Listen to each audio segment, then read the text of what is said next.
지난 주에는 우리가 살아가는 세상이 정의로운 세상인가, 불우한 세상인가, 이런 질문을 하면서 한 주간을 보냈습니다. 요즘 우리가 살아가는 지구촌이 너무도 잔인합니다. 지난 13일 이스라엘이 이란을 공중폭격기로 무차별 공격을 감행했습니다.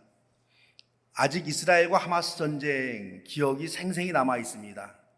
이 전쟁의 참혹한 폐허가 조금도 회복되지 아니하고 눈앞에 그대로 남아 있습니다. 그런데 다시 이란을 파괴하는 전쟁을 시작하는 이스라엘을 보면서 하나님이 정의로우신 하나님일까, 이런 생각을 해서 오늘 설교 제목을 그렇게 정해봤어요. 하나님이 선하신 하나님인가? 어때요, 여러분? 제가 지난주에 유대교의 신간과 기독교의 신간의 차이가 있음을 설명을 했습니다. 하지만 유대교의 신관이 담긴 구약 성경을 우리 기독교가 경전으로 가져왔기에 이스라엘의 폭력적 행동은 우리에게 종교적 질문을 야기시킵니다. 정의 하나님, 의로우신 하나님, 좋으신 하나님이 맞는가 하는 질문입니다. 차라리 구약의 신관처럼 우상을 무섭게 징벌하시고 원수를 혹독하게 처단하는 신이라고 고백하면 이번 중동전쟁이 쉽게 이해가 됩니다. 하지만 예수님이 우리에게 가르쳐 주신 하나님은 사랑의 하나님, 자비 하나님, 정의 하나님, 평화의 하나님이십니다. 이런 신관을 가진 그리스도인들은 이런 무차별 폭력이 난무하는 현실에서 왜 하나님이 침묵하실까? 이런 고민을 하게 됩니다. 이스라엘의 무차별 공격에 이란도 수백 발의 미사일과 드론으로 공격하고 있습니다. 미국은 많은 전략 무기들을 동원해서 이란에게 항복하라고 협박하고 있습니다. 이로 인해서 이란의 수도 테헤란에 사는 수백만 명이 피난을 시작을 했고, 이대로 전면전으로 이어지면 얼마나 많은 다치고 죽는 사람이 나올지 가늠조차 할 수 없습니다. 이스라엘도 지금 막대한 피해를 입고 있고 병원도 공격을 받아서 많은 사상자가 소출하고 있습니다. 이 틈에 또 러시아는 우크라이나 한 도시를 수백 대 드론으로 무차별 공격해댑니다. 사람들의 관심이 중동으로 돌려진 틈을 타서 결정적 타격을 입히려는 러시아의 계획으로 보여집니다. 얼마 전에는 핵무기 보유국인 인도와 파키스탄이 전쟁을 시작했습니다. 다행히 지금은 크게 충돌하지 않고 있지만은 일촉즉발의 상황은 여전합니다. 요즘은 군부가 장악하고 있는 동남아 국가에서 발생하는 군인들의 시민들을 향한 무차별 탄압과 어지간한 살인은 뉴스 축에도 못 깁니다. 너무도 큰 파괴와 살상이 지구촌 곳곳에서 일어나고 있기 때문입니다. 인간들이 왜 그럴까요?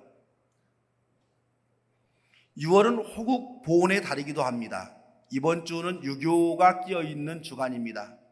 지금부터 불과 75년 전에 우리나라도 참혹한 유교 전쟁이 있었습니다.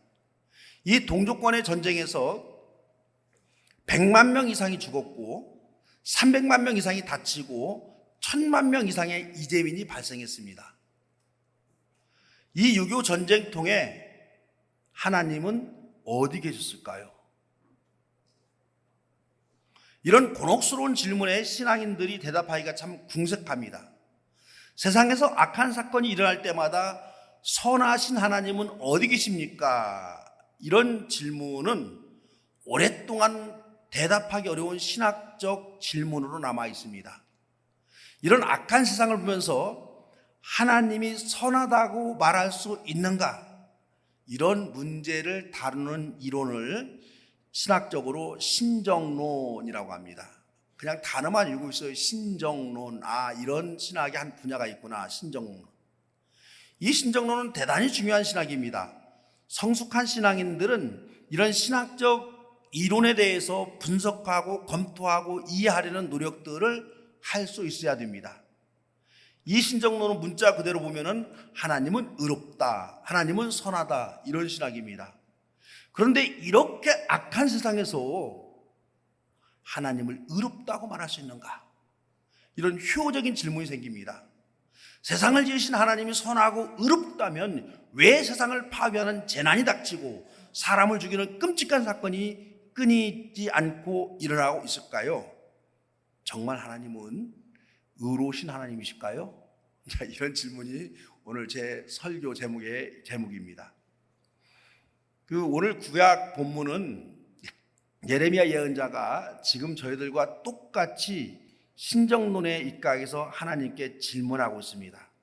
예레미야 12장 1절에 보면은 주님께 공정한 문제 한 가지를 여쭙겠습니다. 어찌하여 악인들이 형통하며 배신자들이 모두 잘 되기만 합니까? 참 대담하게 문제 제기를 하는 거예요. 저와 여러분이 하나님께 묻고 싶은 질문이죠. 하나님이 살아계신다면 왜 무고한 사람들이 무자비한 폭력에 죽어갑니까? 의로우신 하나님이 살아계시는데 왜 우리 주변에서는 크고 작은 파괴적 재난이 계속해서 일어나고 있습니까? 왜 세상은 사람들을 죽이는 무기로 가득 차 있습니까? 이런 질문은 똑같은 질문이에요. 예레미야는 계속해서 말합니다. 이 땅에 언제까지 슬퍼하며 들녘의 모든 풀이 말라 죽어야 합니까? 이 땅에 사는 사람의 죄악 때문에 짐승과 새도 씨가 마르게 되었습니다. 참 뼈아픈 지금 질문하고 있는 거예요. 사람들의 죄악 때문에 짐승과 새도 씨가 마르게 되었습니다. 그런데 하나님 무엇하고 계세요? 이런 거죠. 저는 이 예레미야의 고뇌 찬 질문과 한거가 이해가 충분히 됩니다. 예레미야 예언자가 살았던 시대 이스라엘은 북왕국 이스라엘이 망하고 남왕국 유다라는 국가만 남아 있었습니다. 이 남왕국 유다도 바벨론에게 멸망하기 직전입니다. 나라가 망할 때쯤이면 나라 꼴이 얼마나 엉망인지 우리가 능히 짐작할 수가 있습니다. 지금 예레미야는요, 이 땅이 슬퍼하고 들녘의 모든 풀이 말라 죽는다, 이런 표현을 써서 유다 민족이 얼마나 혼란스럽고 부정과 부패가 판치는 타락한 나라인지 멸망을 앞두고 있는 나라인지를 표현하고 있습니다. 예레미야는 드디어 하나님의 자존심을 건드리는 말을 합니다. 사람들은요, 자기들이 무슨 일을 하든지 하나님께서 내려다보지도 않는다 말하고 있어요. 이런 대담한 말을 합니다. 이 말은 이 세상에서 나쁜 일을 하는 사람들이 잘만 살아가고 있으니 하나님이 계시지 않는다고 사람들이 말한다, 그런 의미를 담고 있어요. 좀 한마디로 정리하자면 정의 하나님이 살아계신다면 왜 이렇게 세상이 잘못 되어가고 있습니까? 하는 효적인 질문입니다. 저와 여러분이 세상을 바라보면서 절망할 때 던지는 질문입니다. 하나님, 언제까지입니까? 하나님, 이 비참한 현장을 보고 계시기나 한 겁니까? 이런 질문이에요. 예레미야의 이 말을 들으면서 예레미야가 지금 우리의 마음을 적절하게 표현하고 있다는 생각이 듭니다. 저도 하나님께 질문하고 싶어요. 어찌하여 나라를 팔아먹고 민족을 배신한 친일파들은 떵떵거리며 잘 사는데 민족의 독립을 위해서 가산을 탕진하고 목숨까지 바친 독립운동가들의 후손은 가난하게 살아가고 있습니까? 어찌하여 남의 나라를 침략해서 자원을 착취하고 심지어 그 민족을 노예 삼아서 짐승 취급하는 1세기 국가들은 풍족하게 살아가는데 식민지 백성으로 착취를 당한 아시아, 아프리카, 남미의 나라들은 그리도 가난하게 살아가고 있습니까? 어찌해서 부정과 유업을 저지르는 기업들은 찬란하게 번영하는데 정직하게 양심적으로 땀 흘려 일하는 노동자, 농민들은 가난을 면하지 못하고 있습니까? 어찌해서 홍수가 나도 꼭 못 사는 동네에서 나서 불쌍한 사람들만 그렇게 피해를 당하고 있습니까? 제가 질문하고 싶어요. 개인적으로 묻고 싶은 것도 있어요. 학교 다닐 때는 나보다 공부도 못하고 교회도 한 번도 다녀본 적이 없는 친구는 사장도 하고 빌딩도 사고 떵떵거리며 잘만 사는데 지금까지 열심히 교회 다니고 주님을 섬기며 살아온 나는 왜 요 모양 요 꼴로 살아갑니까? 남을 슬쩍슬쩍 속이며 윗사람들에게 아부하고 뇌물을 쓰는 이기적인 저 사람은 승진도 하고 잘 나가는데 신앙과 양심에 따라서 그저 성실하게 살아가는 나는 왜 이리 뒤처지는 겁니까? 하나님께 묻고 싶습니다. 이런 모순에 가득 찬 세상을 보고도 이 세상을 만드신 하나님이 정의롭다고 할 수 있을까요? 참 어려운 문제이고 우리가 진지하게 고민해 보아야 하는 문제입니다. 이런 신정론의 문제에 대해서 기독교는 크게 두 가지로 설명을 합니다. 어느 쪽이 맞는지 잘 들어보시고 여러분이 한번 판단해 보시기 바랍니다. 첫째는 이원론적 관점에서 이 문제를 설명하려는 견해입니다.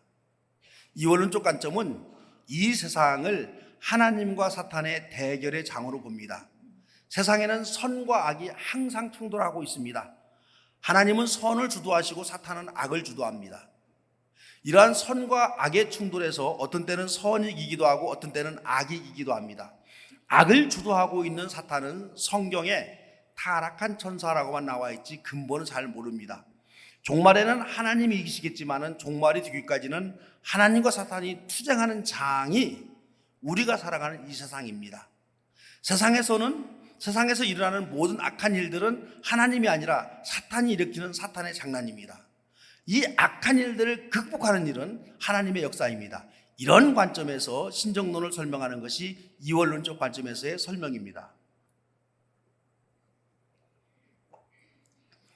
오늘 읽은 성경의 본문은요, 예수님이 밀과 가라지의 비유로 세상에 존재하는 악에 대해서 설명하고 있습니다.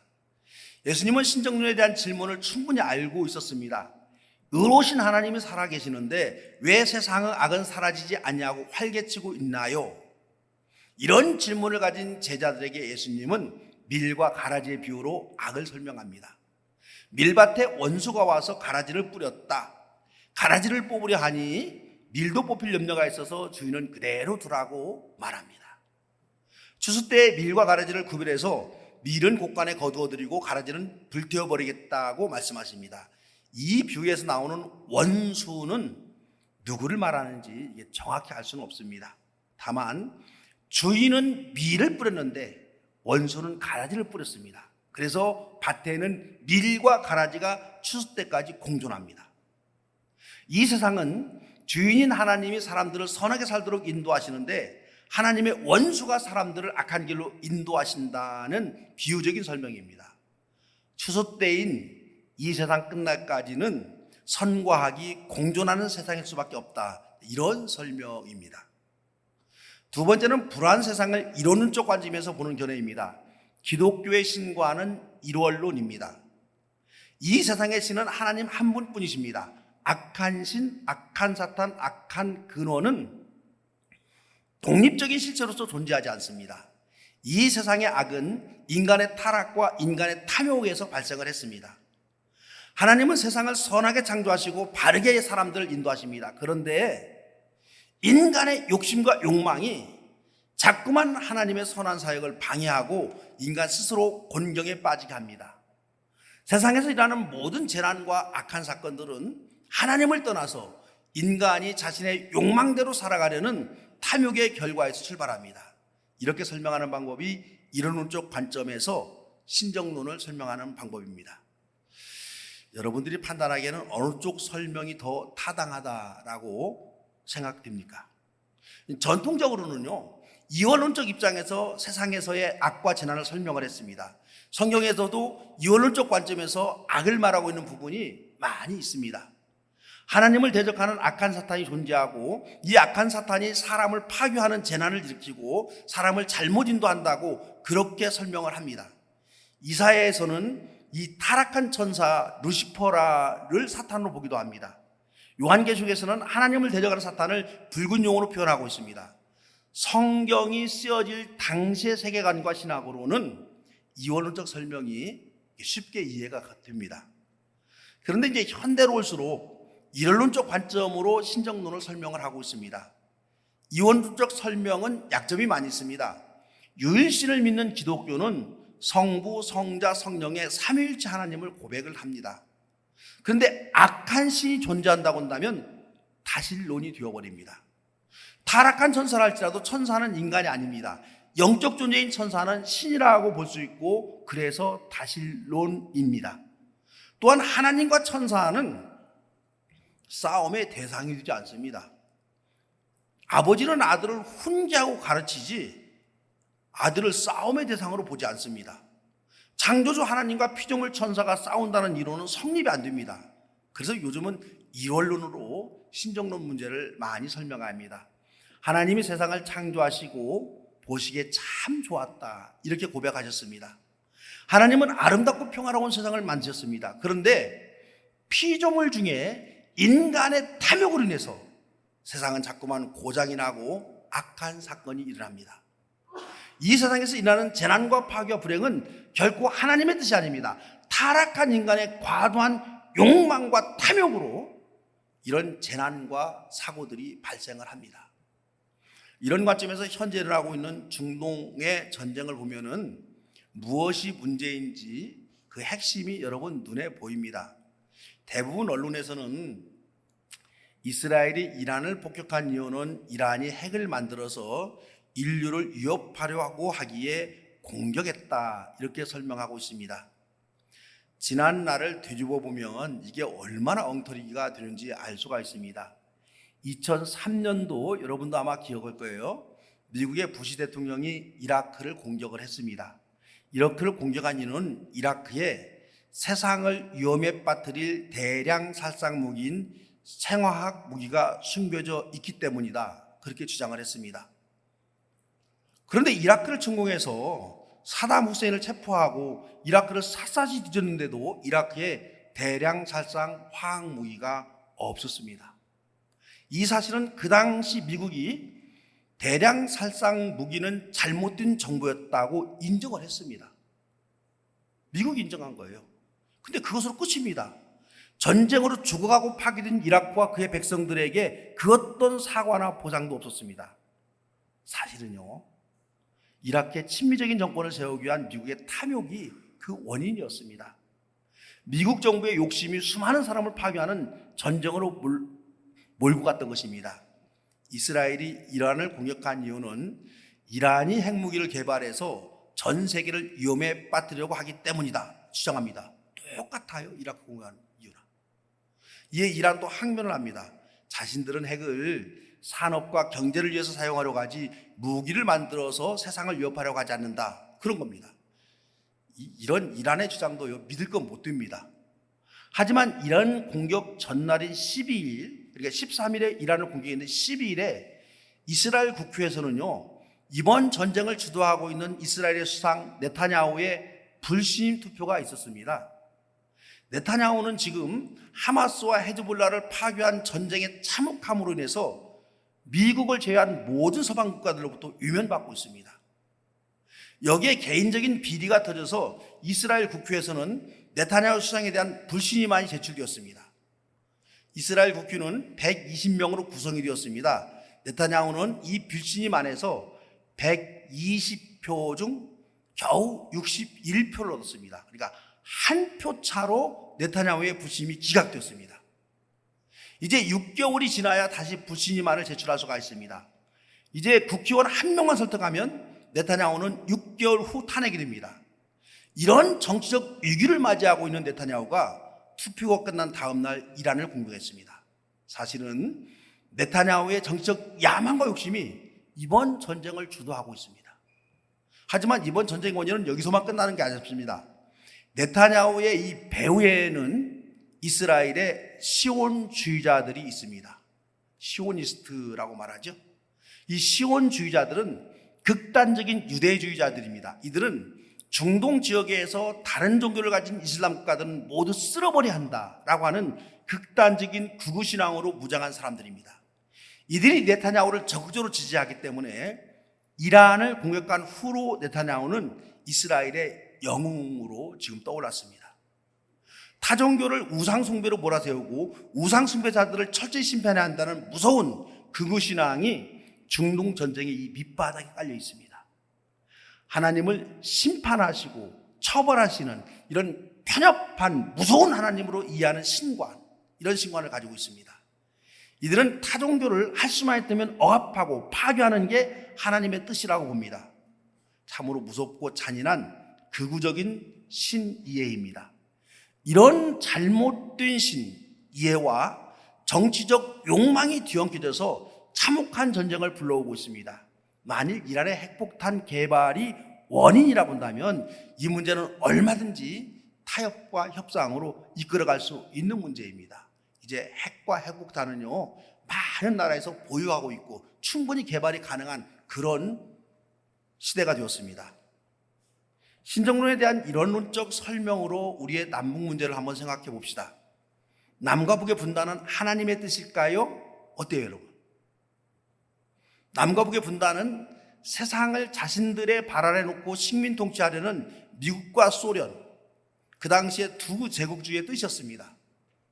이들은 남북 분단이 강대국인 미국과 소련의 이익에 맞아떨어지기에 해방된 우리나라에 남과 북의 3.8선을 그어놓고 한쪽은 소련이 조종하는 국가를 만들고 한쪽은 미국이 조종하는 국가를 만들었습니다.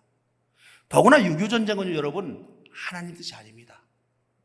수백만 명의 인명이 살해되고 엄청난 재산과 환경이 파괴된 6.25 전쟁은 절대로 하나님 뜻일 수가 없습니다. 끊임없이 전쟁을 일으켜야 자국의 경제가 더 활성화가 되고 제국이 유지되는 소련과 미국의 탐욕적인 제국주의가 전쟁의 원인입니다. 미국과 소련의 무서운 음모가 숨겨져 있는지도 모르고 자기 힘으로 민족 통일이 가능하다라고 오판한 김일성의 오만함도 전쟁의 한 축이 됩니다. 이렇게 6.25 전쟁은 하나님의 뜻이 여러분 절대로 아닙니다. 하나님은 결코 인간이 대결하고 충돌하고 서로를 파괴하며 살아가기를 원하지 않습니다. 하나님은 인간이 하나님이 지으신 아름다운 세상에서 더불어 화해하고 평화를 이루며 살아가기를 원합니다. 하나님이 원하시는 것은요, 분열이 아니라 일치입니다. 충돌이 아니라 화해입니다. 전쟁이 아니라 평화입니다. 복수가 아니라 용서가 하나님의 뜻입니다. 그런데 인간의 탐욕과 욕망이 세상을 자꾸만 충돌과 파괴와 전쟁으로 몰아가고 있습니다. 이렇게 이론적인 입장에서 이런 악한 재난의 사건들을 설명한다고 하더라도요, 문제는 여전히 남아 있습니다. 그렇다면 인간의 탐욕으로 그 비극적인 사건이 일어날 때마다 우리 하나님은 어디 계셨습니까? 이런 문제입니다. 6.25 전쟁을 통해서 수백만 명이 처절하게 죽어갈 때 역사를 주관하신다는 선한 하나님은 무엇하고 계셨나요? 지금 세계 곳곳에서 전쟁의 참화로 이유를 알지 못하고 무고한 수많은 사람들이 죽어가는데 하나님 왜 침묵하고 계시나요? 참 대답이 난감한 질문입니다. 이 질문에 우리는 신정론을 이렇게 정리해 볼 수가 있습니다. 정의로우신 하나님이라는 신앙 고백을요, 이렇게 우리 바꿔야 돼요. 정의롭게 살아가는 사람이 하나님의 백성이고 정의롭게 살아가는 사람이 하나님의 자녀라는 선언이다. 이렇게 우리가 이해할 수 있습니다. 정의 편에 서 있는 사람이 하나님 편에 서 있는 사람이라는 신앙 고백입니다. 이게 의로우신 하나님이라는 신앙 고백이 담고 있는 의미입니다. 의로우신 하나님이라고 하는 것은 선하고 의로운 일에 참여하는 사람이 하나님의 편에 서 있는 사람이다, 그런 뜻이에요. 지금 세상에서의 정의는 평화가 정의입니다. 이런 폭력진 세상에서 선은 평화와 화해가 선입니다. 중동전쟁을 바라보면서 평화를 목표로 문제를 풀어나가는 국가나 단체나 개인이 정의의 사도입니다. 우리 민족의 문제에 있어서 북한을 타조하자는 사람과 그런 정책을 지지하고 선택하는 일은 그건 불의입니다. 북한과 화목하면서 함께 공존하고 북한과 싸우지 말고 평화롭게 공생하자, 이런 주장을 하는 사람과 정책을 지지하고 선택하는 일, 이게 정의이고 선입니다. 그래서 정의로우신 하나님은 저와 여러분에게 요청합니다. 제발 나를 좀 도와다오. 하나님이 침묵하고 있는 게 아니에요. 저와 여러분에게 호소하고 있는 겁니다. 제발 나를 좀 도와다오. 이 폭력의 광기가 번뜩이는 세상에서 정의 편, 평화의 편에 서달라고 저와 여러분에게 요청하고 있습니다. 하나님은 폭력과 살인과 파괴가 난무하는 이상을 보고만 있지 않으십니다. 바로 저와 여러분에게 호소하고 있습니다. 저와 여러분을 부르고 있습니다. 내 편에 좀 서라. 정의 편에 서는 게 하나님 편에 서는 겁니다. 정의 하나님이시기 때문입니다. 평화의 편에 서는 게 예수님의 편입니다. 평화의 예수님이시기 때문입니다. 그래서 여러분, 그리스도인은 정의의 하나님의 편에 서고 평화의 예수님의 편에 서서 그렇게 인생을 살아가는 사람입니다. 이 폭력의 광기가 어른거리는 세상에서도 의로우신 하나님을 믿고 따르고 섬기고 그 하나님의 편에 서서 살아가는 저와 여러분 되시기를 주의 이름으로 축원합니다. 우리 주님, 참으로 세상이 혼란스럽고 걱정이 됩니다. 그럼에도 불구하고 정의 하나님, 선하신 하나님을 우리가 믿고 의지하며 우리도 정의 편, 선의 편, 평화의 편에 서서 살아가는 하늘 백성들 되게 하여 주시옵소서. 예수님의 이름으로 기도합니다.